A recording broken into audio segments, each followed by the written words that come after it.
0-2, c'est le score qu'a mené le Sénégal contre l'équipe de la Belgique, qui sont pourtant à domicile. Ou presque. Enfin, vous voyez ce que je veux dire. Le Sénégal mène, et les Diables Rouges sont cuits. Le 1er juillet 2026, pour la première fois de l'histoire, la Belgique va affronter l'équipe du Sénégal à Seattle. Sur le papier, on peut penser que les Diables sont favoris.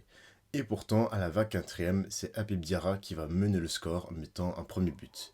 Puis après, ce sera au tour de Ismaïla Sarr qui va ouvrir justement une doublée justement après la pause et qui va finir justement à tenir tête à une des meilleures équipes du monde. Puis tout bascule lorsque Lukaku fait son entrée et marque à la 86e minute.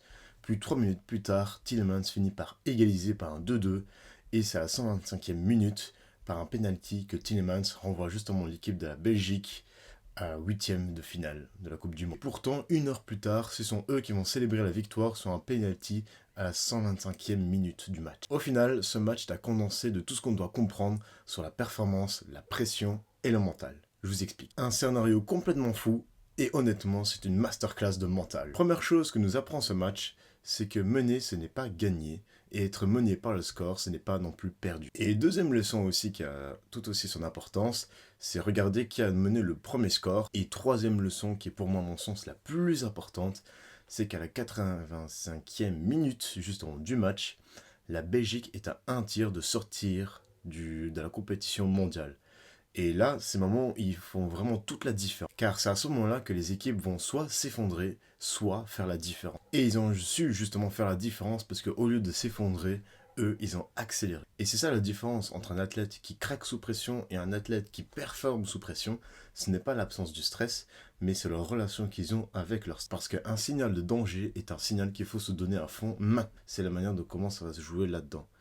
Et c'est aussi la manière de gérer la pression du stress juste avant une compétition qui va influencer la performance aussi également. C'est pas le fait de comment vous êtes mené dans la bataille, mais c'est comment vous allez réagir à la 30 dernière seconde. Ce phénomène, c'est valable sur un terrain de foot, mais dans plein de domaines de la vie.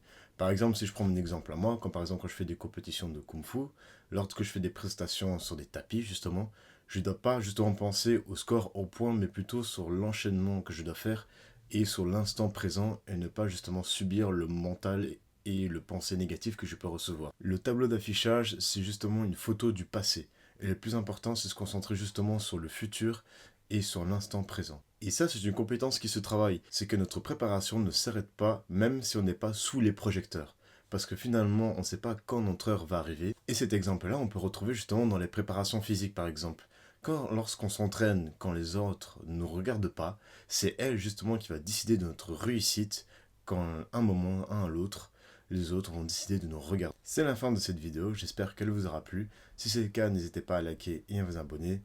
Et dites-moi dans les commentaires quelle est votre 86e minute à vous. Le moment de votre vie où vous avez failli lâcher, mais que vous avez continué à vous battre et dans lequel vous avez réussi à atteindre vos objectifs. Pour moi, je vous souhaite à toutes et à tous que du meilleur.